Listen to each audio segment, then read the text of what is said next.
Amado irmão, amada irmã, saúde e paz. Preparando-nos para acolher a palavra santa de Deus aqui, congregados ao redor de nossa mãe exemplar nesta escuta, compartilho o que encontramos nas homilias atribuídas a Santo Atanásio. Ele comenta: Jesus passava pelos campos semeados, ele que seria um dia o grão de trigo, alimento da vida. Por ora é o semeador, como lemos nos evangelhos, saiu o semeador a semear. Jesus espalha a semente em profusão, mas a abundância dos frutos vai depender do solo. Em terreno pedregoso, a semente seca facilmente, não por debilidade sua, mas por culpa do campo. O trigo tem força vital, mas falta profundidade, a terra é estéril. Se o solo não retém a umidade, os raios solares, penetrando com mais força, ressecam a semente, não por defeito desta, mas do solo. Meu irmão, minha irmã, Jesus, semeador da verdade, Filho unigênito de Deus, atravessar os campos espalhando por ordem do Pai não só sementes, mas também sentenças repletas de admirável doutrina. Sem dúvida alguma, esses grãos estavam destinados a realizar prodígios. Através dos apóstolos, Jesus semeou em toda a terra a boa nova do reino dos céus.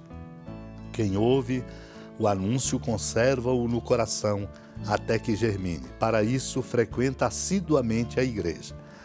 Ali reunimos o trigo e o joio, ou seja, os fiéis e os hipócritas, para explicar o que foi anunciado. Nós, os agricultores da igreja, lavramos a terra com a enxada da pregação, cultivando o campo para que produza frutos. Mas, desconhecendo a qualidade do terreno, os agricultores são muitas vezes enganados pela semelhança das folhas. Somente quando a doutrina transforma-se em obras, dando a conhecer o fruto do trabalho, é que se pode distinguir quais os fiéis e quais os hipócritas. Naquele dia, Jesus saiu de casa e foi sentar-se às margens do mar da Galileia. Uma grande multidão reuniu-se em volta dele. Por isso, Jesus entrou numa barca e sentou-se enquanto a multidão ficava de pé na praia. E disse-lhes muitas coisas em parábolas. O semeador saiu para semear. Enquanto semeava, algumas sementes caíram à beira do caminho e os pássaros vieram e as comeram. Outras sementes caíram em terreno pedregoso, onde não havia muita terra. As sementes logo brotaram, porque a terra não era profunda. Mas quando o sol apareceu, as plantas ficaram queimadas e secaram porque não tinham raiz. Outras sementes caíram no meio dos espinhos. Os espinhos cresceram e sufocaram as plantas.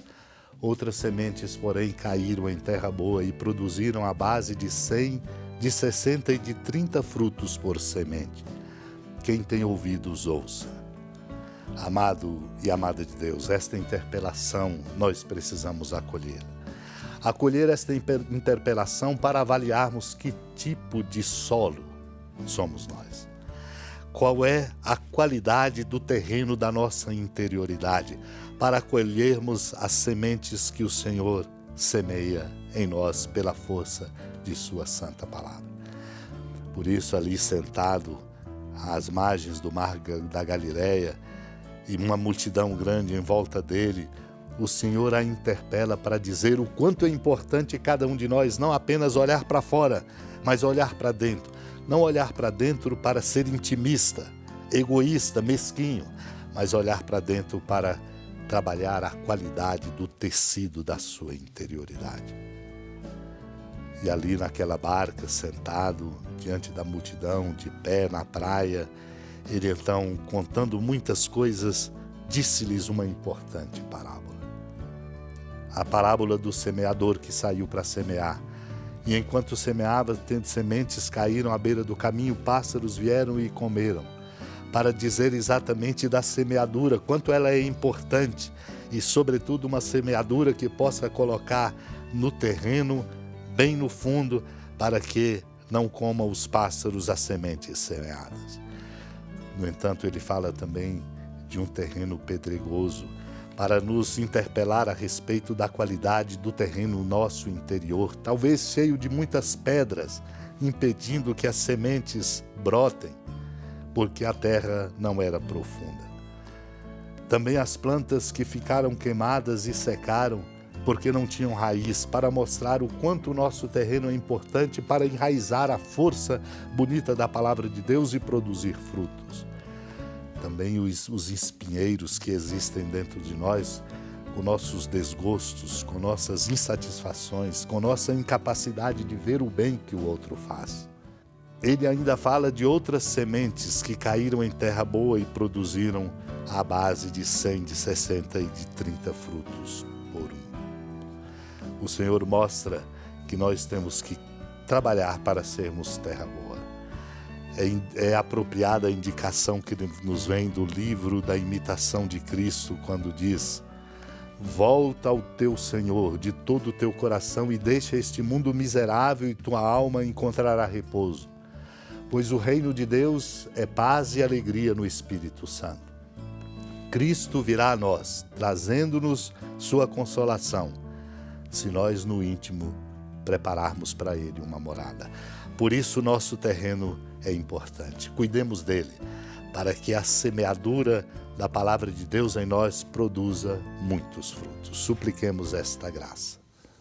Senhora da piedade, Mãe Virgem do Cristo Deus. Lembrai-vos, ó piedosíssima Virgem Maria, que nunca se ouviu dizer que alguém daqueles que, tendo recorrido à vossa proteção, implorado a vossa assistência e reclamado o vosso socorro, tenha sido por vós desamparado.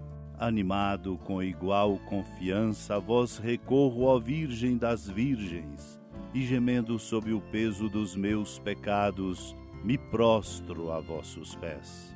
Não desprezeis as minhas súplicas, ó Mãe do Verbo encarnado, mas dignai-vos de as ouvir propícia e de me alcançar o que vos peço. Amém. Feliz padroeira de um povo a lutar, a gente mineira te quer exaltar, não só lá na serra, tu és esplendor de toda esta terra, também és fulgor. Amado irmão, amada irmã, com alegria do Santuário Basílica da Padroeira do Estado de Minas Gerais, a Senhora da Piedade, que da sua casa de clemência e bondade nos acompanhe e nos abençoa do alto da serra, magnífica arquitetura divina, a bênção de Deus, amor misericordioso. Pai, Filho e Espírito Santo, desça sobre sua família, proteja sua vida, sustente sua casa, fecunde o caminho missionário de nossa igreja, nos encha de sabedoria e permaneça conosco para sempre. Amém. Feliz padroeira